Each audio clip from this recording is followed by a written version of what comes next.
ప్రకృతి సహజంగా దొరికేటువంటి పువ్వులు ఎట్లా మాయమైపోయినాయి?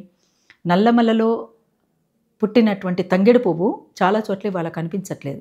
అసలు నా చిన్నతనంలో చూసిన ముత్యాల పువ్వు అయితే అసలు కనుమరుగైపోయింది.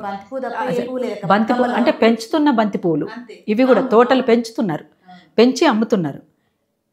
ఇంకొన్ని చోట్ల ఇంకా బంతి పువ్వులు కూడా కొనుక్కోలేనటువంటి పరిస్థితిలో కాగితం పూల బతుకమ్మ అయితే కొంచెం చీప్ కదా, అది పెట్టుకొని ఆడుకుంటున్నారు.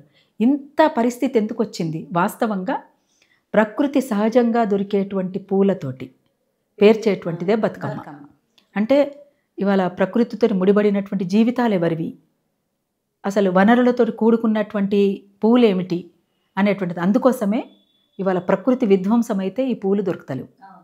పర్యావరణ విధ్వంసం ద్వారా, ప్రకృతి విధ్వంసం ద్వారా ఈ పూలు మాయమైపోయినాయి. ఈ పూలు మాయమైపోయిన తర్వాత బతుకమ్మ కూడా మాయమైనట్టే కదా. బతుకమ్మ మాయమైందంటే మహిళలు కూడా మాయమైనట్టే కదా. అందుకని మహిళ అంటే ఈ సృష్టికి ప్రతి సృష్టి.